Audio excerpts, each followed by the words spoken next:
नमस्कार, मैं Uday Shankar. News bioscope में आप सबों का स्वागत है। हम बात करेंगे, आजसू ने हेमंत सरकार पर हल्ला बोल किया है। आजसू ने नौकरियों को लेकर हेमंत सरकार पर हल्ला बोला है। कहा है कि हेमंत सोरेन ने जो वादा किया था 5 साल में वो वादे पूरे नहीं हुए और अब दूसरा कार्यकाल शुरू हुआ है। इस बार क्या होगा और पिछले 5 साल में युवाओं को, कितने युवाओं को नौकरी दी गई, इस बारे में पहले हेमंत सरकार को श्वेत पत्र जारी करना चाहिए। और इन तमाम चीजों को लेकर आजसू ने एक चुनौती देने का काम किया है।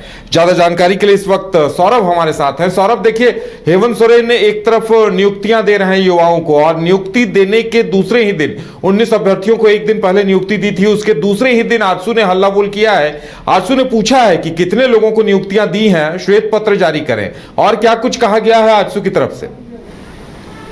जी बिल्कुल, देखिए, झारखंड सरकार इन दिनों कह सकते हैं कि राज्य में युवाओं को नौकरी देने की दावा कर रही है और लगातार जो नियुक्ति पत्र वितरण समारोह किए जा रहे हैं, इसके जरिए लोगों तक यह संदेश पहुंचाई जा रही है कि राज्य सरकार युवाओं के भविष्य को लेकर संवेदनशील है और तमाम विभागों में वैकेंसियाज निकाली जा रही हैं और बहाली की जा रही है, नौकरियां दिए जा रहे हैं।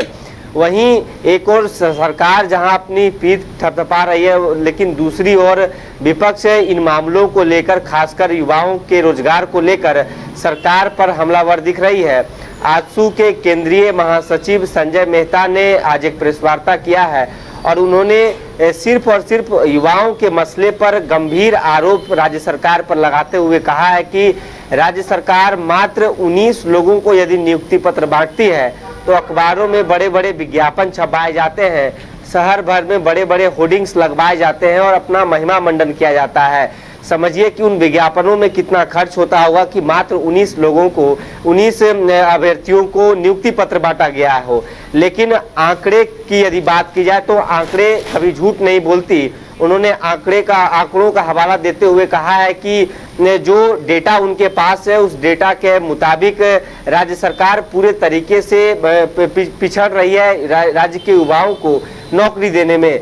दरअसल संजय मेहता का यह आरोप है कि जो वादा हेमंत सोरेन सरकार की ओर से किए गए थे कि 5 लाख रोजगार दिए जाएंगे, वो आज तक पूरे नहीं हुए हैं, जबकि उनका दूसरा कार्यकाल शुरू हो चुका है। वहीं सरकार पर उन्होंने कहा है कि यही हेमंत सोरेन सरकार ने घोषणा किया था कि अनुबंध और संविदा शब्द को बहाली से हटा दिया जाएगा और इसे सिर्फ और सिर्फ नौकरी कर दिया जाएगा, जो कि आज तक नहीं हो पाया। चाहे आप जेएसएससी की बात कर ले, जेपीएससी की बात कर ले, इन दोनों भी कह सकते हैं कि आयोग में पूरे तरीके से व्यापक स्तर पर भ्रष्टाचार हो रहे हैं। छात्र परेशान हैं लगातार, चाहे जिस भी परीक्षा की बात कर ले, चाहे आप सहायक आचार्य परीक्षा की बात कर ले, उसमें भी सुप्रीम कोर्ट की फटकार लगी है। या तो फिर जेपीएससी ने जो बीते दिन कैलेंडर जारी किए हैं, वो भी विपक्ष और छात्रों के दबाव पर ही ये कैलेंडर जारी किए गए हैं। और वहीं जेट की, जो अभी जेपीएससी की ओर से जेट को लेकर जो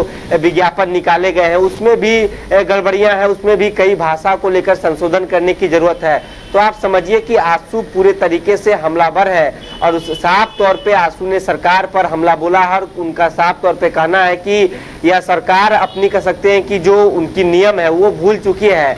जो भी कार्य हो रहे हैं हाईकोर्ट के फटकार के बाद सभी कार्य को किया जा रहा है। उत्पाद सिपाही में बात की जाए तो सरकार के कुव्यवस्था के कारण 17 युवाओं ने अपना दम तोड़ दिया, आज तक उनका कुछ नहीं हो पाया है। मुआवजे के तौर पर उन्हें थोड़ी बहुत राशि दी गई है, वो बहाली भी ठंडे बस्ते में लटक गई है। सहायक आचार्य की बात कर ले या तो फिर सहायक पुलिसकर्मियों की बात कर ले, इन तमाम, या तो फिर जो अभी कह सकते हैं कि जो मामला हाईकोर्ट में चल रहा है जेएसएससी सीजीएल, इसकी जांच सीआईडी से लेट लतीफी हो रही है।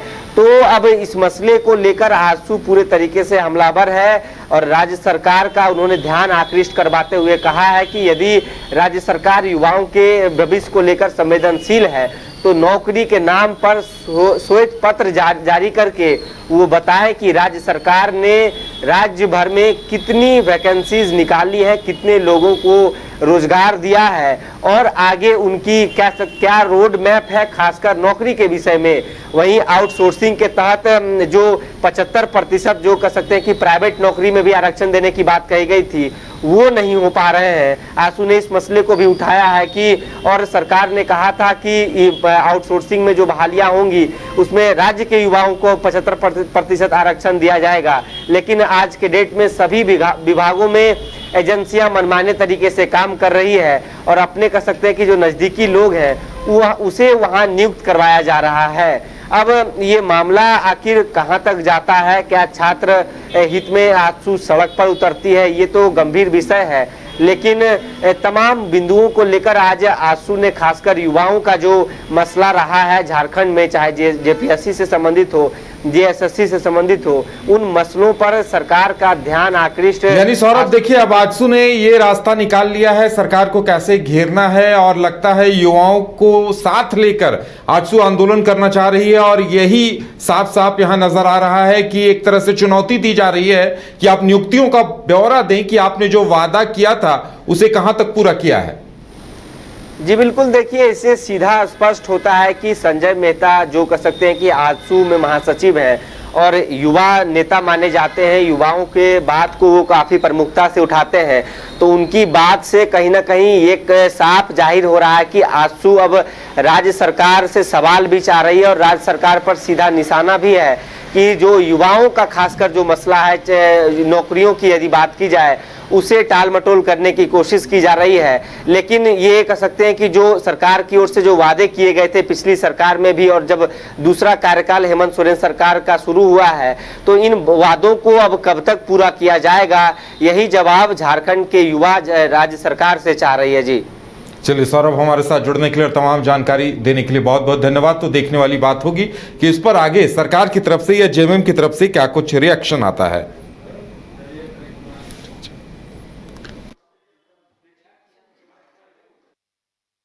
गोल जहां 27 वर्षों के सफर में 17,000 से भी अधिक छात्रों ने डॉक्टर एवं इंजीनियर बनकर भरे सफलता की ऊंची उड़ान, जहां साधारण छात्र भी असाधारण सफलता प्राप्त कर बना रहे इतिहास।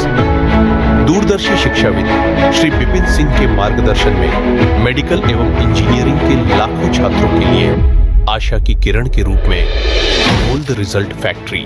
घर रहने का मकान भर नहीं, ये खुशियों की तिजोरी है। दरवाजे पर दस्तक देता पड़ोस, खिड़कियों से उमड़ आता आसमां, तारों में उलझी ऐसी ना जाने कितनी दास्तां। कहती हैं चले डायमंड सिटी, एक सफर हम सफर के साथ अपने घर तक। Diamond city, life long bonding, 500 से ज्यादा खुशहाल डायमंड परिवार। जल्दी करें, सिर्फ 200 फ्लैट बाकी। आज ही बुक करें अपना आशियाना। शहर की भीड़ से बोर हो गए हो तो चलिए आज नए वाइब में आपको लेके चलते हैं, जिसका नाम है वैदिक विलेज। एम्स पटना से 10 मिनट की दूरी पर नौबतपुर में स्थित ये सोसाइटी सिर्फ आपके लिए है। यहाँ पे मेन रोड 30 फीट की है, रिंग रोड 24 फीट की है और ब्रांच रोड 20 फीट की है। यहाँ मिलेगा आपको स्विमिंग पूल, जॉगिंग ट्रैक, मंदिर और 24/7 सिक्योरिटी कैमरा जैसी बेसिक एमिनिटीज। शांति और सुकून से भरा प्लॉट चाहिए तो सोचना बंद करो, अभी कॉल करो नीचे दिए हुए नंबर पे।